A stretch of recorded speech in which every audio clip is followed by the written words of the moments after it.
So thank you everyone for joining us today. We are really happy to welcome you to another webinar, which is actually like we have been doing it for the last 3 months, and we've been very, encouraged by the kind of support we have received so far. So you might be joining from different parts of the world. So good afternoon, good evening. I don't know if there's anybody having a good morning, but I know Teresa from Canada has got a good morning. So, all the wishes to everyone. So I would like to start by welcoming you all, who joined us for the session today. And before we start the topic, we just wanted to give a few background and brief about asset migration and asset education, so you understand, what we are and what we are doing for the last 5 years in this space. So today we have got a topic which is quite an interesting for now, which is like, study permits, engineering and IT courses, and what happens after you do these courses in Canada in terms of how you can migrate after doing these courses. So these are really two good, kind of areas you can actually study, and you can actually have really good prospects when you go to Canada for study. So we are really glad that Teresa is here with us to give you all the details, and also to take questions from you so that you can understand, anything specific to your individual needs better than before.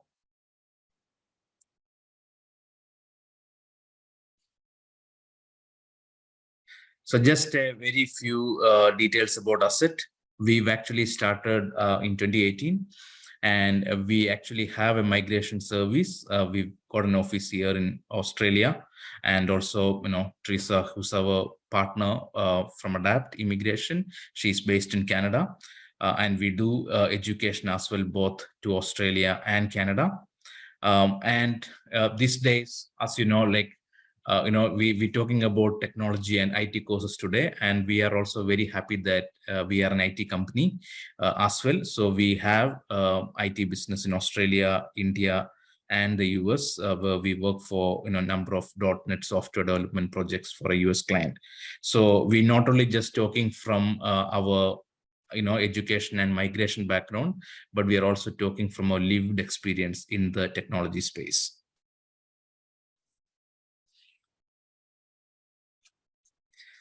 So it's, we are very fortunate, to start this organization in 2018. So myself, Sulal Mathai, I'm one of the co-founders of Asset Group. And I'm also doing career coaching for the last 3 years, which actually we are able to help many students who are actually coming to study in Australia. And we, both these countries are similar in terms of the opportunities. So we are always open to support any students who come through us and go to Canada as well. So it's not just, we give you the support to go to these countries, but we are really interested to support you while you are there, and make sure that, how do you apply for jobs? How do you actually build your professional career when you are in these countries, so that our success is not only when you go to study, but also when we make sure that you actually get an entry into this, similar jobs which you are actually after your studies. And the other co-founder and director is Matthews, and he is also a registered migration agent for Australia. So that's a brief about us. And these are the offices we have. We have an office here in Darwin in Australia, which we are based. We also have Teresa based in Ontario in St. Catherine, which is almost like the backside of Niagara. And I was fortunate to go there last week, so I realized it is actually a truth. And we have an office in Cochin in India. We have an office in Dubai, and we also have our staff presence in UK. So that's all about Asset, and we would like now to introduce our facilitator for the day, Teresa. So Teresa is actually a regulated Canadian immigration consultant, and she's also the founder and director of Adapt Immigration, based in Canada. Interestingly, Teresa has got a very diverse background where she actually studied in Australia and then worked in Australian international education with over 15 years of experience. And then for further to that, she actually moved to Canada and became a Canadian immigration consultant. So you actually would find very few people who have done this, that risk of both going to Australia and Canada. So you will find a lot of information from Teresa where she can actually give good comparison as well as good amount of information about studying in both these countries. But however, she would like to give more focus on Canada for today's session. So thanks, Teresa, for your time today, and we are very excited for you to give this brief on studying in Canada in terms of education, in terms of engineering and IT courses, because we can see a lot of future in it. So over to you. Thank you, Salal. Thank you for that introduction, and welcome everybody today. I'm happy to talk about education. International education is one of my passions. Like Salal said, I've been in the industry for a long time, although I'm a licensed immigration consultant. Generally, I like to bring people over to foreign countries, either to study or to live permanently. So let me share my screen while we...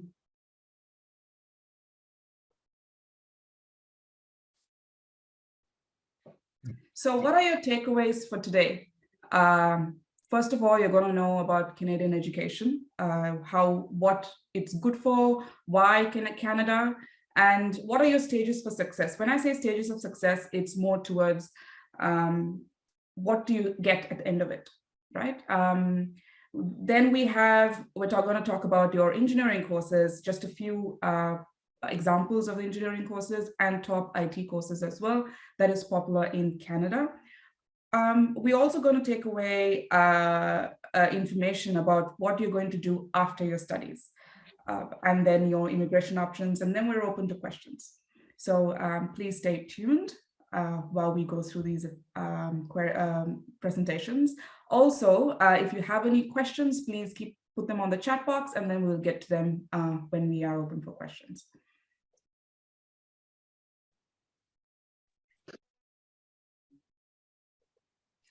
Okay, so why Canada? 25 Canadian universities are listed in the QS World University Ranking, and they're the top most universities in the world. So that's one of the reasons. Work and stay options in Canada is up to 3 years, depending on your education. And Canada hosts about 5 million international students on average. And Toronto ranks one of the most preferred student destinations for all international students. And it's also home for the largest co-op program provider. It's called the University of Waterloo. And Canada is a quite welcoming and safe community. It's multicultural, it supports student success, and it's got beautiful landscapes, breathtaking landscapes, like Salal just mentioned. Last week he was here, and we've had the Niagara Falls here, and it's beautiful. We also have vibrant cities, lovely cultures, and good quality of life. That's what you'd expect of Canada as well. We also have part-time work. That's part of your study permit. You can work part-time off campus while you study, and full-time during holidays. There's also a variety of work permits after you complete your studies, and we will talk about that in a bit. While you study here, you also integrate into your Canadian culture, so it is easy for you to live here and work here after you complete your studies. So these are very good reasons for you to choose Canada for your education. Your pathways to success. This is a very a brief 4-stage pathway as to what you're going to get in the future.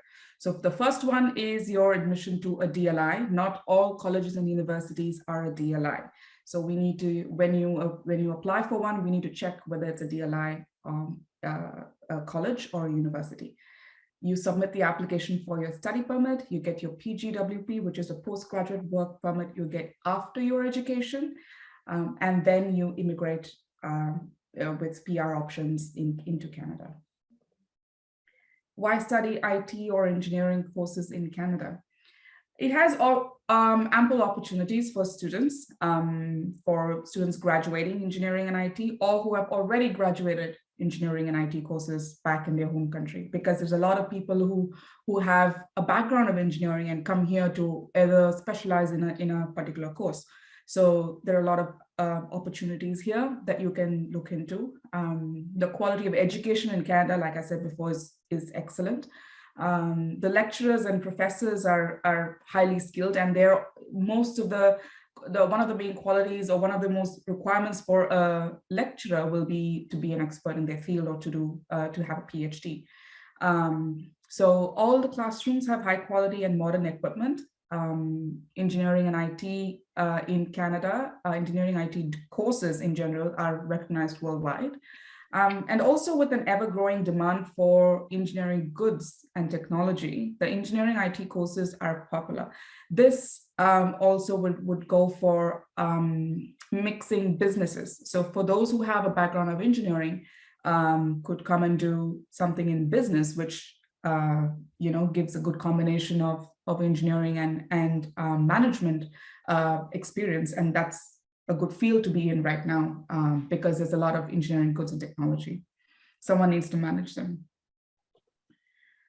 This is an example of the courses available in general. I'm not going to go through all the courses, but in engineering, one of the notable courses, like I said before, apart from your normal aerospace, software, mechanical, we have engineering leadership or engineering management. It is a good course to look for if you're looking at a master's level or a higher degree level, postgraduate level. And you can also specialize in sustainability or any other specializations in that engineering leadership courses. So these are notable courses in engineering. In IT, we have the normal, popular web and mobile application development, software, network administration, gaming experience, video game programming. These are all becoming very popular these days. Information systems, network security, cyber security. We're going to talk a little bit more about this, but this is just an example on what are the courses that are available. And also, what are the in-demand tech skills and in-demand certifications that you will need here? I'm going to leave that there for you to look for while I talk about a little bit of stats. The projections for 2025, as per Engineers Canada, shows Canada is actually facing a short of supply of engineers because they're replacing retiring engineers. So it highlights that it's more than 100,000 engineering jobs are to be filled by 2025, and you could be one of them. So it's a very good time to move to Canada to study. The largest statistics suggest that the employment rate for engineering graduates in Canada has scaled up significantly. Estimated earnings are between $60,000 to $150,000. So it's always good to see what kind of return on investment will you get after your education. And it's good to look at the long term while you make the investment of education or immigration, whatever the route you have chosen to. But it's always good to know what kind of work or salary range an engineer will get. I have more information in the coming slides as well. This is also a list of colleges and engineering with engineering and IT. These are the most popular colleges that are available. So these colleges have a graduate certificate in engineering or IT. These are universities, and these universities offer more master's or bachelor's degree. If you wish to come and study a bachelor's or master's, they do have postgraduate certificate as well. But these are more popular for their master's and bachelor's degree. So what are the IT programs that are popular? The top IT programs.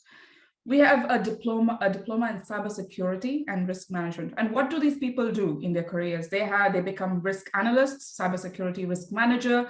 cybersecurity engineer, IT security specialist. And according to the payscale.com, the average base salary of a cybersecurity engineer is $87,730 per year.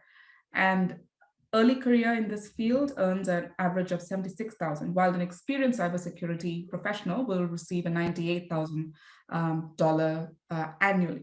So it's a good idea to have on what, from a newbie to an experienced person, what kind of salary you will get for a cybersecurity risk management professional. So according to Indeed, it's a, I'm sure everybody knows, it's a popular recruitment job portal. So according to Indeed, the average base salary of an IT security specialist is $99,000 per year. Top companies of IT security specialists provide $186,000 annually. So it's a very good field to be in. We've picked one of the courses or one of the colleges that offer this course, and it is the college that is based out of Vancouver in British Columbia. It's called CCTB. This college also offers cybersecurity risk management, and it offers post-secondary diploma in cybersecurity with a co-op.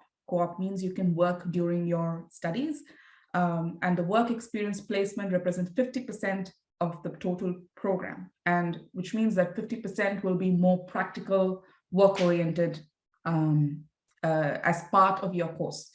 And because this is British Columbia, in terms of immigration, there are a lot of immigration pathways for you after you complete your education in this province. So we can talk about that a little bit later. Data analytics also is quite popular. I'm sure most of you have ever thought, or someone with an IT background would have thought about data analytics. It's also very popular in terms of the course and in terms of the careers. These are the list of careers that you can see, that you can become a data analyst, of course, and data engineer, data scientist, a chief data officer, healthcare analyst, or business analyst. A diploma in data analytics, how much does it get you per annum? So according to Indeed, you'll get a base salary of $60,783, and top companies will go, for a data analyst will give you $130,000 annually. And Toronto, Ottawa, Vancouver are the top cities in Canada. So these are the good places for you to be in IT. According to PayScale, an entry-level data analyst will get you $51,455 based on 196 salaries, while an experienced data analyst will give you $72,689 based on 137 salaries. The reason why we put all these factors is that you have a clear idea on and you have statistics right in front of you as to why you would invest in your education in Canada and what you'd get at the end of it. And it's always good to see the long run or the big picture. And Toronto School of Management has a diploma in data analytics that is based out of Toronto, and it's also got a co-op program. Students are provided with resources and connected with over 100 co-op employers, so they get the real world experience. So they have connections with other co-op employers, which means that you don't have to try search for a long time when you're looking for your co-op as part of your course. Computer programming. The careers for computer programming are e-commerce developer, hardware, software support specialist, data developer, multimedia application specialist, project manager, web developer. These are also quite popular, I know, in India as well. And according to the Indeed website, a web developer gets a base salary of $72,522, a little bit more than data analyst. But if you have enough experience, you get up to $131,000, which is quite similar to the other careers as well. And according to pay scale, an average compensation would include 49,504, and about once you have a few years of experience, you get 80,903 annually.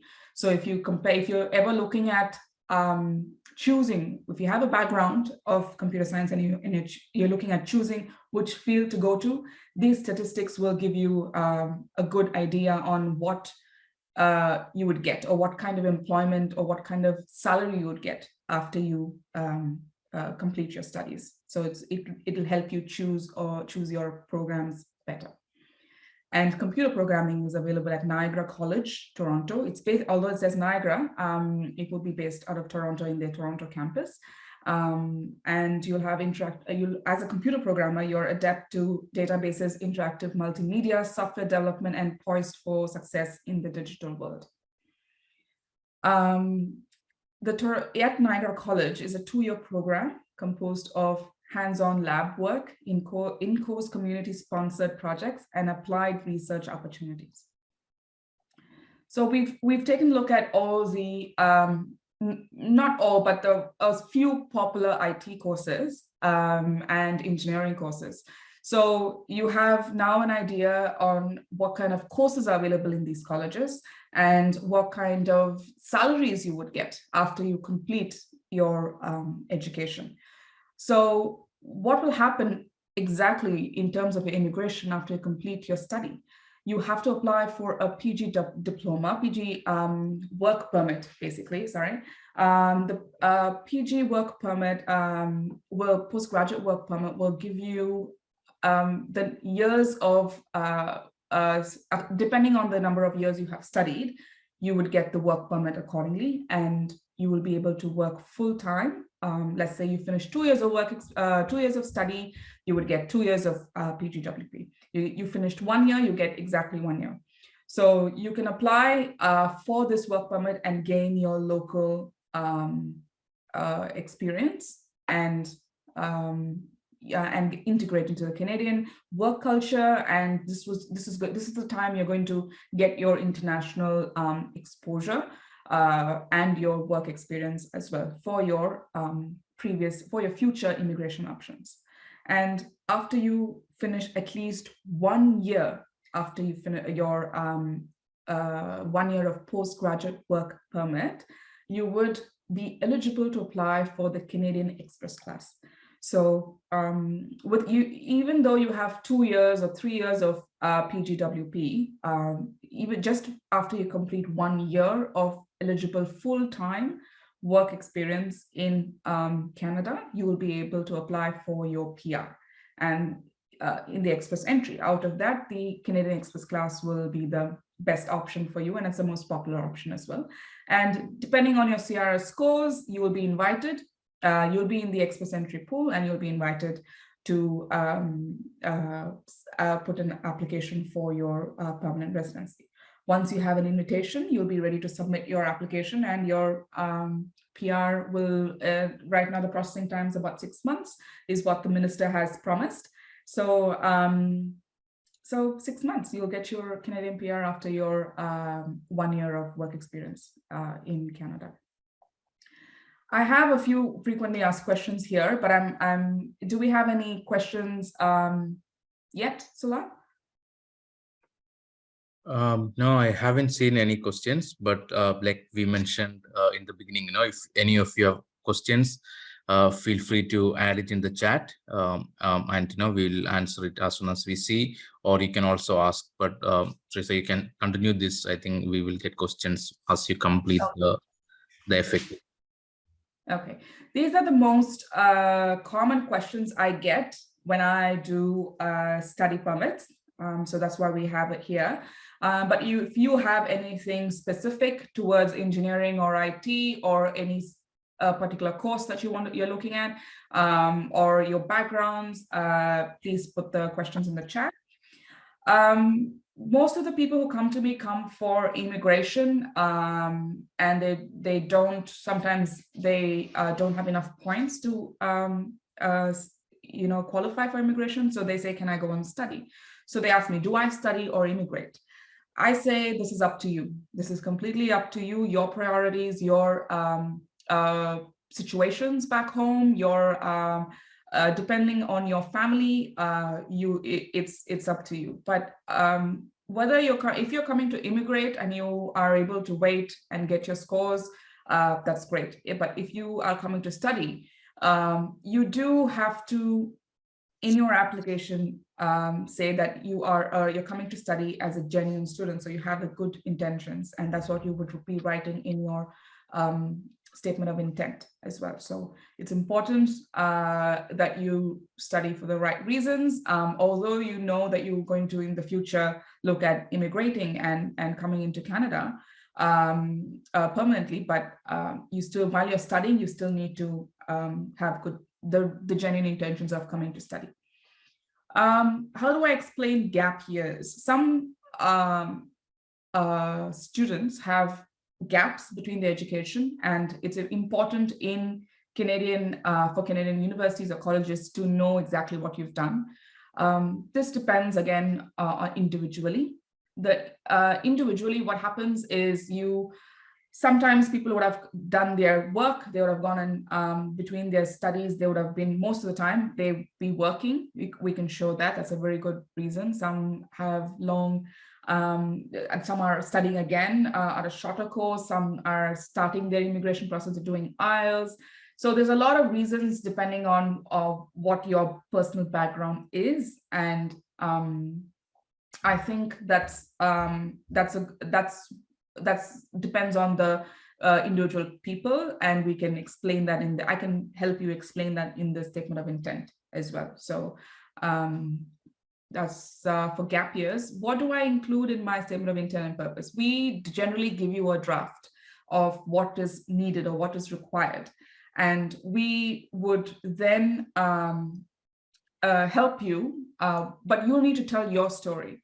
Your story has to come across honestly. You need to tell us what you intend to do, what you intend to do once you complete your studies, your career path, and then we will help you, clean it up, basically, just help you here and there with your statement of intent, but the core of it will still be your story. Study permit processing times, right now it's quite high. I think it's gone up to 3 to 4 months, depending on the country. So we can't say at the moment, but the processing times are going to get better as per the minister's announcement recently. So we are looking forward to that, but it's a little bit longer. So if you plan to study, and if you have any intention of starting your education in Canada, please start now, because study permit, apart from study permit processing, it's also the letter of acceptance. So when you get your letter of acceptance from your college or university, it's going to be a long time, almost similar to the study permit processing. So some people haven't received their letter of acceptance for 5 months. So you need to start early, you need to start now, and then get all the documents and all the processes done while you do the process, while you start the process. But better to start early. Why do I need to show ties back home? I'm sure you would always find sometimes there'll be rejection reasons, or sometimes you'll need to show one of these criteria that you have ties back home. Basically, the case officer wants you to wants to know that you would go back. As per paper, you would go back to your home country.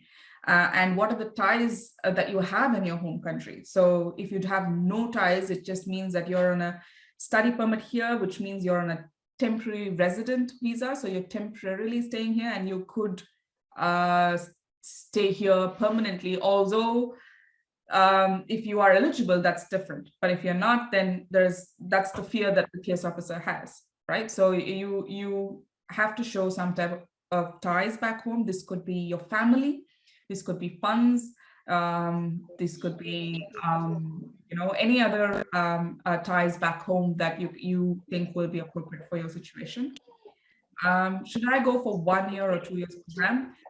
this question comes up because the 1 year will give you only 1 year of PGWP. So it's cheaper to go for 1 year course, and it is you would also get just 1 year of PGWP. But what happens if you choose 1 year? What you finish your studies and you apply for your PGWP, and from the time you apply for your PGWP, you would need to have a job offer within like 3 months. So a full-time job offer within 3 months to be eligible for the 1 year work experience for the Canadian Express class. So which is the other stage of applying for the PR. So 1 year of study and gives you 1 year of PGWP, which is technically eligible for the Canadian Express class. But what happens when you don't get the job offer? Some people find it hard to get a full-time job offer in Canada as soon as they complete their studies. It is a challenging process. So it is always better to have 2 years of study where you can get more time to search for your job offer. And also you don't have to compromise on your job. You can take your time to apply to, especially if you're getting into IT or engineering, you can take your time to apply for a couple of places and, keep applying and make sure you get your the job that you want, especially like we've seen the statistics before. If you want to start off with a good salary, then and not compensate. So it's always better to get wait and do your job search, for which you would need at least 2 years of course to be able to do that. If I come to study, will I get my PR? This is also a very, very popular question. So I can't guarantee your PR. Nobody can, even the case officer, nobody will guarantee the PR. And if they are guaranteeing it, I don't think you should accept it, right? So it all depends on a meticulously planned strategy. So which means that every study you're looking at, this is one of the good reasons why working with an immigration consultant for your education is good, because we're looking at the end result. And the if you remember the stages of success, the final stage is your immigration.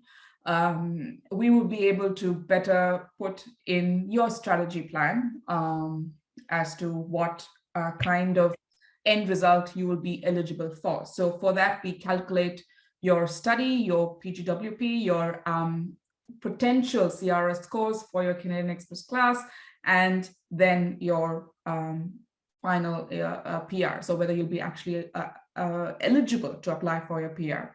And this will give you a more secure, confident approach towards your study, to get to know whether or not I would be able to permanently reside in the place that I come to study in. Again, there are a lot of permutations and combinations in between. There are a lot of things that could, life happens, and these are the things that you could be prepared for. But it's always good to have an idea before you go. But nobody guarantees that when you start your process. So yeah. If there's any questions now. Yeah, so there is one question, Trisa, from Benjamin. He's asking which IT program is suitable for non-IT background in the event that you want to branch into IT? Yeah, that's actually a good question. There are a lot of people who come for that as well. For Benjamin, we need to look at a generic IT course. There are colleges, diploma colleges, grad cert colleges, depending on what you've done previously, that colleges that offer IT courses for non-IT backgrounds, especially for the same reasons. So these it could be a general IT course. It could be called just diploma in computer science or diploma or in IT. It could be a very generic course depending on what backgrounds you have and which college offers that. Could be even data analytics. You know, sometimes some of these good technical courses don't need IT backgrounds, and all Canadian education and Canadian universities and colleges, they all have very, very different requirements. So this will completely depend on the college you are applying for, or the colleges or the universities that you're looking at. But in general, the answer to your question will be yes, there's absolutely courses available. What those courses are and whether or not you'll be eligible for these courses will depend on your background and your credentials, which, you know, I'm sure Asset will be able to assess that for you. So engineering and IT courses right now are quite popular, especially I think I know in India there's a say that you become an engineer first and then you think on what to do next. You know, there's so many engineers. Even when I was in the education industry in the university, it was very very common to find an engineer and then they decide what to do next. Just like this question, if they don't have an IT background, if you want to become an IT person, there are lots of options in Canada in terms of education and in terms of the programs as well. It's quite unique. Each of these colleges will be different to the other. So a lot of options for you to choose from. Any other questions? That's very helpful, and it's really good to see how IT is actually enabling a number of opportunities for students who are coming to study. It's really pleasing. It's really encouraging. You know, the number of options available. It's no longer just bachelor's in IT or master's in IT. It's actually gone into a number of those, you know, different areas of IT, which is fantastic. Yeah, and it's quite a lot of new programs that we thought would never be popular, like, you know, gaming was considered just for kids. You know, nobody would take that as actually a career, but it's such a huge career right now. It's very popular. Video gaming, gaming programming, all of that. And ethical hacking is also a course. These courses right now, ethical hacking courses and cybersecurity has so much of popularity that they pay top dollar for someone who's completed that. You know, yeah. I know even in Australia it was the case. Yeah, it is. Yeah, it is. I think the advantage is also about the opportunities you get after completing your studies, which otherwise always would have been a challenge, where now it is more like, you know, students are getting the opportunity to work in those specific areas as the career. So we got another question here from Samir asking about, you know, he's from mechanical engineering background and want to do MS in data analytics. Okay. So this again would depend on the courses. So you have an engineering background and you want to do data. So data analytics, I think sometimes generally some courses don't really, some colleges don't need a background of IT, and that we need to look for a college like that. And if he's looking at data analytics, it's a very good course. We can look at colleges for who don't need a background of IT. So yes, that's a possibility. Yep. Thanks, Teresa. I think we got another question from Roswell. How to have an opportunity and free to study there in Canada. So it's basically asking if there is any option to study free. Very interesting question, Roseanne. For colleges and universities, even Canadian citizens cannot study for free. So you have free education when you're up to schooling. So once you're a permanent resident or a citizen, you can apply. You don't pay any education up until you're 12. But after that, whatever happens, I think the government still wants you to pay. So there is no free. You can look at, if you are Rosewell, if you are extremely intelligent, you have very, very high percentage, you can look at a scholarship. That's free. If you're looking at scholarships and if you have very, very high percentage, there are many universities that will just snatch you and give you not only free programs, free courses, tuition fees, it also living expenses as well. Some scholarships cover that as well. So yeah, that's a possibility. Thank you, Teresa. Yep. So I think scholarship is also a good opportunity, like people who actually have got reasonably good scores. It actually helps to reduces the total fees, which is fantastic. Yeah. We have another question from Anne, which is it okay to take a 1-year program first? It's basically to possibly save time and money, and then take another year program. For example, OWP does not get a job offer or invitation in time. Will I be eligible for 2+ year PGWP? Yes, that's a really good question. Yes, it's a possibility. So you do come here for 1-year course, and then you apply. Let's just say you try within that 3 months, you try to apply for jobs. You don't get a full-time job. You can easily study another year, and both these years will be counted into your PGWP. So towards the end of your second course, it will be calculated as the duration of the first course plus the second course, which will be your say 2 years plus, or depending on the course duration, will be 2 years of PGWP. Absolutely, you can do that. That's also an option you can think of. So if you say let's take the risk of going for 1 year, I'm very, very capable of finding a job by myself. So people do that. They come here.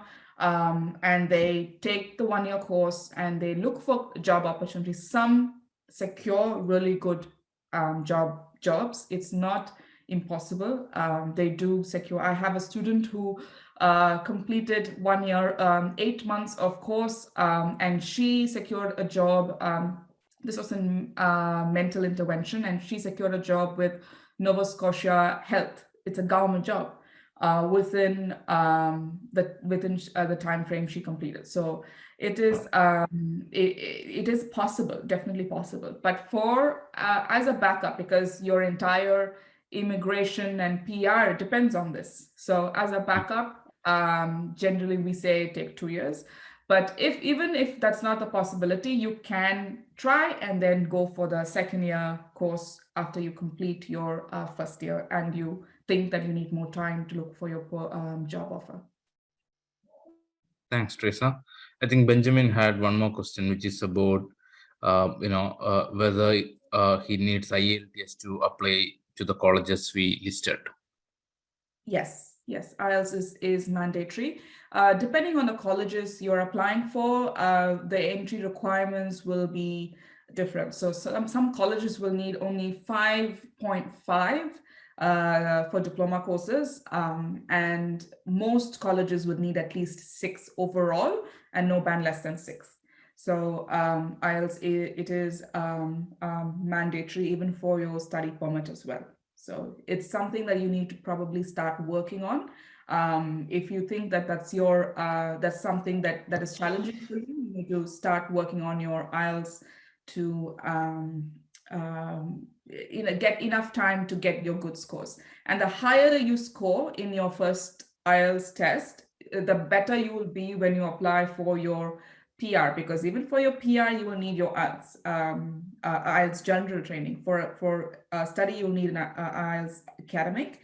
So the higher you get in your first IELTS academic course, the the better you would get it for the PR as well. And the higher scores is always best for immigration, for immigrating into Canada. So IELTS is very, very important exam. So I suggest if you're looking at studying, start with your IELTS, start preparing, get enough help, and then apply, then do your exam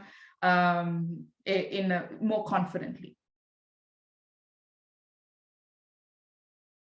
Thanks, Teresa. That's very helpful, particularly to know that some courses doesn't need a high IELTS. That's good. That really helps sometimes to start the study part.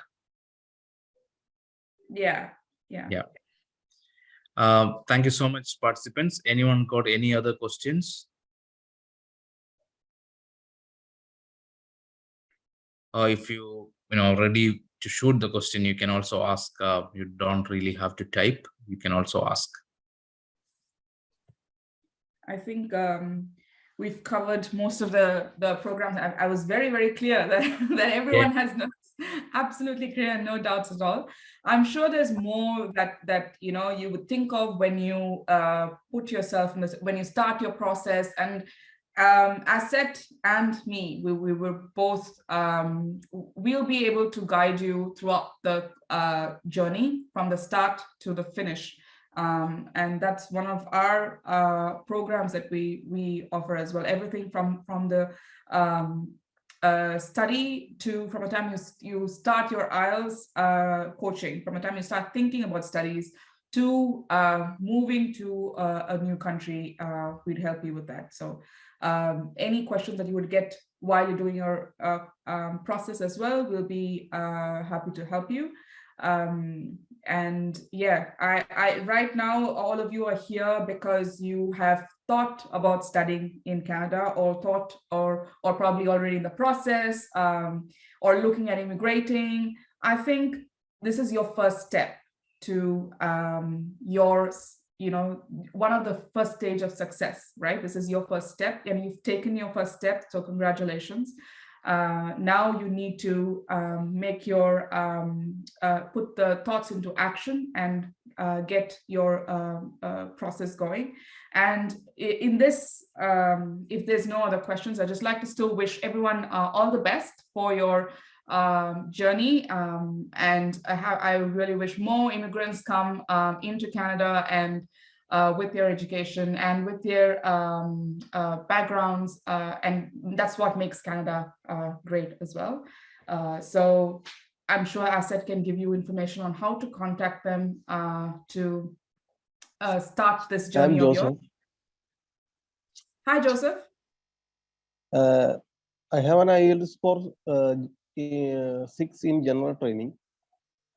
Okay. But I don't have proper job and experience. I'm from India. Okay. Can I gain a job in Canada? So are you talking about just getting a work permit, or are you talking about coming to study and then getting a job here, or straight away work permit? I have completed IELTS general training. Okay. I would like to get work in Canada. Okay, so this is a lot more, there's a lot more information needed, and a lot more information to be given, because work permits in general here, there are closed work permits and open work permits. So closed work permits are the one that you think you want to apply for, right? So depending on your background, it could be any background, there are provinces that need those particular skills. So you could look at coming into those provinces, but for either way, for getting a work permit, you would need an employer to give you that job, right? And you need to look for applying to these employers. Have you done anything like that, or no? So till now I didn't do anything. I just doing inquiry. Okay. So it looks, so basically what would happen is you need to apply to employers to know. So what kind, just with an IELTS score, the IELTS score is good, but we still need more credentials to apply for the job. So what is your education? How many years of work experience do you have? And with all of that, you can look for a job, depending on the industry you're from, and then you need to do a little bit of test run. So I generally cannot tell you whether or not you would get a job, because it's a very, very general question. But what you could do, what my advice to you will be, is if you Indeed is something, is a job portal. If you look at the jobs that you're looking for in Canada, and you see yourself with your experience, you can look at some of the jobs that are posted in this websites, and that would give you an idea on what they're looking for in those jobs. So if you match that, then you can actually start applying. And with the IELTS score alone, we can't do the processing. You need a little bit more than that. So Joseph, if you want to contact Asset, you'd be able to speak to someone, a counselor personally, or you can consult with me as well. And we would go through your background. We can look at your credentials and see what best option we can choose for you. Okay. Okay, thank you. You're welcome.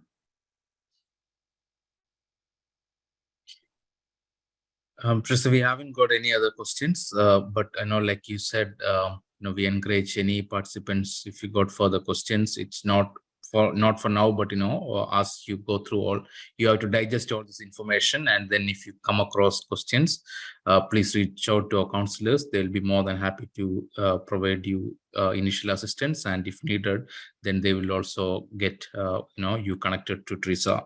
So Teresa, thank you so much for your time. It has been really a good session. We are really excited about the opportunities IT and engineering professionals have in Canada. Normally, when you talk about studies, it's always about the challenges when you go to study. Where in these two professions, it is more than the challenges. It looks like the opportunities. So that's a great shift. Happened over a period of time, and that's fantastic for anyone who wants to study in Canada. And we will look forward to see how we can support our students when they come for these courses. Thank you so much, everyone. And Teresa, you want to add anything further? Oh no, you're absolutely right, Salal. I think it's a great time as well to come for this industry, and Canada has so much of opportunities for international students and immigrants, and there's so many benefits as well. So yeah, it's a fantastic, exciting time, and I'm happy to help for anyone who wish to start this journey. And thanks, Sulal, for being a very, very nice co-host and hosting and organizing this webinar. Thank you. And I also thank all our digital team who is actually behind the scenes. So thank you so much, Ravan, Shabnam, and everyone else. Thank you once again. We'll see you. We have got another migration session for Australia tomorrow. So if any of you are, attending that, please do. Otherwise, thank you so much. If there's any questions, please reach out to us. Thank you, everyone. Thank you. Bye.